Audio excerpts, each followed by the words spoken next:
ជំរាបសួរពុកម៉ែបងប្អូនទាំងអស់គ្នាថ្ងៃនេះខ្ញុំមកប្រាប់ពីរបៀបបង្កើត TikTok អាមេរិកសម្រាប់រកលុយនៅលើ iOS ចឹងជាដំបូងយើងចូលមកបើក Play Store មកហើយយើងចុចយកខាងលើគេខាងស្នាមដៃហ្នឹងហើយយើងយកឈ្មោះរបស់យើង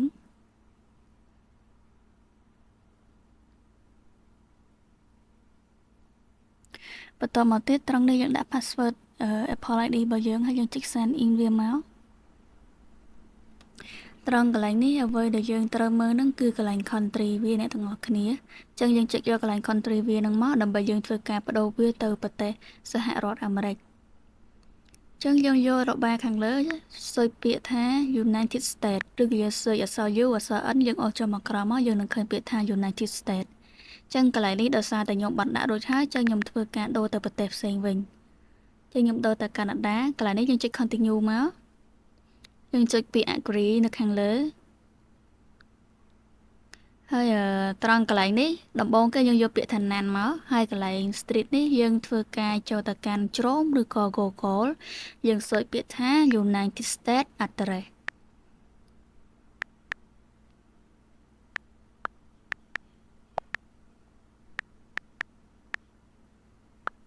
អូខេបន្ទាប់ពីយើងស៊ើបហើយយើងចុច search វាមក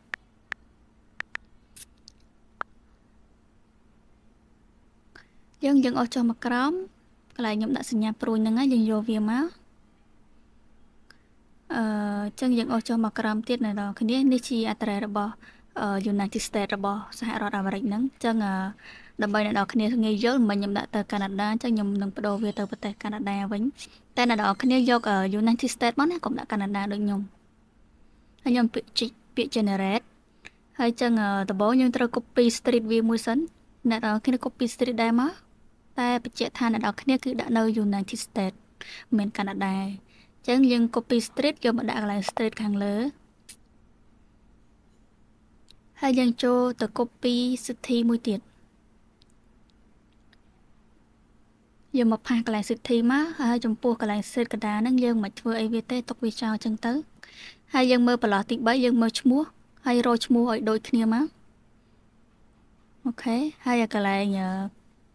កូដហ្នឹងកន្លែង zip code របស់វាហ្នឹងយើង copy យកមកដាក់មក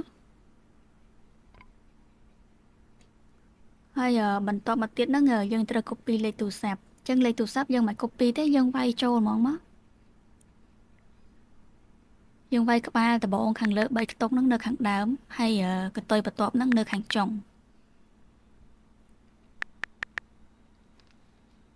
ហើយយើងចុចពាក្យដានមក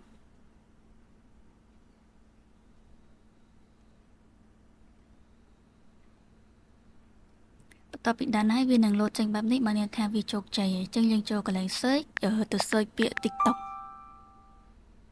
យើង search TikTok មកដោយសារតែនេះខ្ញុំបាន download វានៅសហរដ្ឋអាមេរិកហើយឃើញ TikTok របស់ខ្ញុំមាន2អញ្ចឹងបើសិនជាអ្នកទាំងអស់គ្នាអត់ទាន់មានទេវានឹងមានពាក្យឲ្យយើង download ដែរ TikTok របស់អាមេរិកចុះអញ្ចឹងអានេះជា TikTok ខ្មែររបស់ខ្ញុំខាងក្រោមហើយខាងលើនោះជា TikTok អាមេរិកអញ្ចឹងជំហានបន្ទាប់យើងត្រូវទៅចូលទៅបង្កើត Gmail account ថ្មីយើងយកពាក្យបង្កើតថ្មីមកយើងយក create account Gmail មកហើយបន្ទាប់មកយើងយកពាក្យថា create account ត្រង់កន្លែងខ្ញុំបដូរតិចសិនខ្ញុំអូសចុះមកក្រោមឲ្យផុតយើងយកពាក្យថាបន្ថែម account ហ្នឹងមកអូសចុះមកក្រោមទៀតយើងយកពាក្យថាជ្រើសរើសផ្សេងទៀតអញ្ចឹងខាងនេះយើងជ្រើសយក personal មកហើយយើងធ្វើការដាក់ឈ្មោះវាមកយើងដាក់ឈ្មោះអីក៏បានដែរស្រ័យតែអ្នកនរគ្នា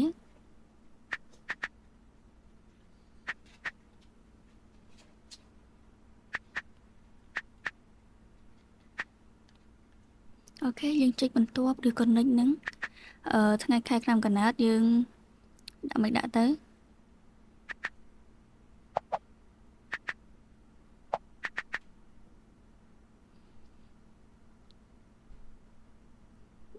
ត្រង់កន្លែងនេះយើងអាចពីនឹងរើសមួយមកដើម្បីជាភាពងាយស្រួលហើយយើង copy ចំណាំវាទុកយើងគ្រីសមួយយើងចុចពាក្យបន្ទាប់មកកន្លែងនេះយើងដាក់ password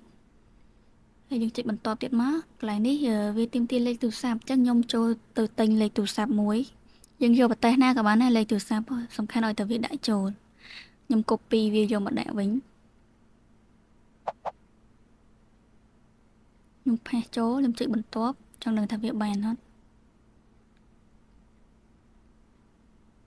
ok chân việc bán chân dương ở trời cả trăm làm bây giờ code chân code về nhà mà ấy nhung copy code vô mình đã nhung chui việcបន្ទាប់ ok ត្រង់កន្លែងនេះចាំបាច់យើងត្រូវតែធ្វើការដាក់email recover ចឹងកន្លែងហ្នឹងចាំបាច់មែនទែនអ្នកទាំងគ្នាត្រូវតែដាក់យើងចុចបន្ទាប់រហូតមកអូខេវានឹងលោតទៅផ្ទាំងមួយទៀតចឹងដូចខ្ញុំបញ្ជាក់ចឹងយើងត្រូវតែ recover ចឹងយើងយកពាក្យកន្លែង security ឬក៏កន្លែងភាសាខ្មែរដូចខ្ញុំដាក់ខាងលើហ្នឹងយើងយកខាងក្រោម recover email ហ្នឹង email ស្ដារហ្នឹងយើងចុច verify វាមកដើម្បីឲ្យវាផ្ញើលេខកូដទៅ email ដែលយើងបានដាក់ recover ហ្នឹងដើម្បីថ្ងៃក្រោយយើងធ្វើការមានបញ្ហាអីយើងងាយស្រួលសម្រាប់យកកូដ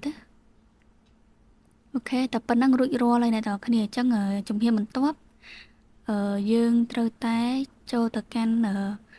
VPN អញ្ចឹង VPN ខ្ញុំប្រើ Susac អញ្ចឹងខ្ញុំនឹង search ដាក់វាទៅប្រទេសមិចស៊ីកូខ្ញុំភ្ជាប់វាទៅប្រទេសមិចស៊ីកូវាងាយស្រួលដែរអូខេបន្ទាប់ពីយើងភ្ជាប់បានហើយយើងចូលទៅជ្រោមឬក៏ Google របស់យើងទៅ search ពាក្យថាTikTok sign up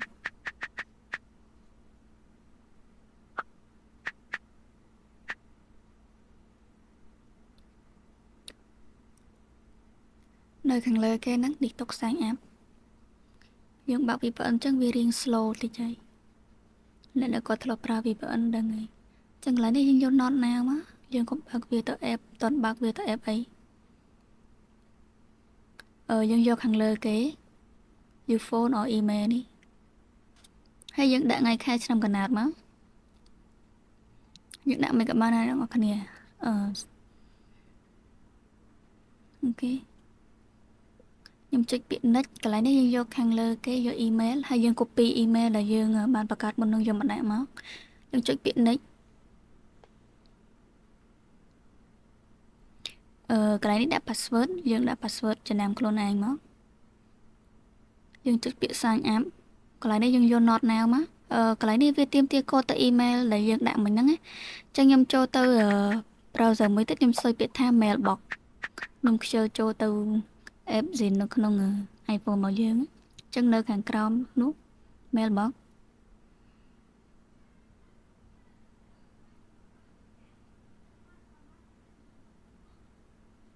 យើងយកខាងក្រោមមកហើយខ្ញុំចុច tray 3ដើម្បីបដូរ email វាទៅ email ដែលយើងយកកូដហ្នឹងយើងមើលឈ្មោះ email ដែលយើងបង្កើតថ្មីមុនហ្នឹងណា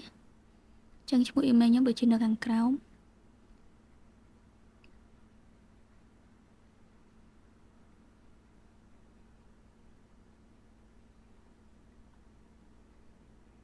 ចឹងនោះវាដាក់ TikTok ខាងលើយើងយកកូដមកយកមក copy ចូលមកអូខេយើងចុចទៅវានឹងលោតទៅខ្លួនឯង direct ហ្មង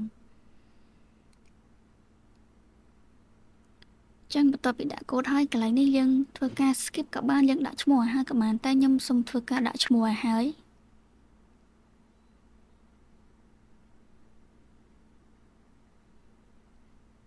ហើយយើងចុច sign up វាមក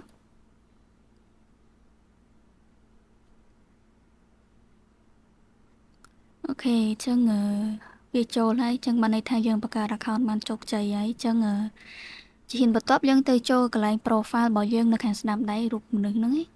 ហើយយើងយក tray 3ខាងលើ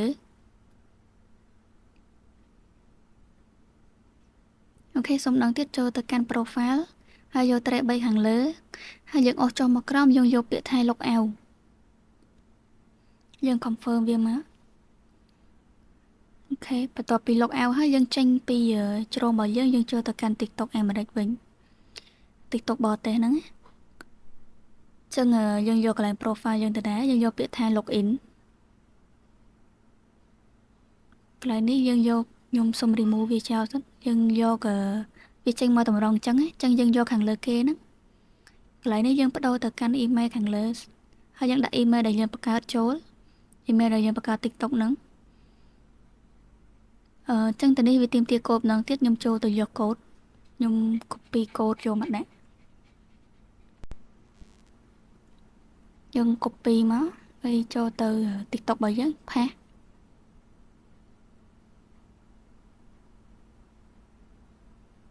គេបើក VPN វា slow តិចចឹងបានហើយ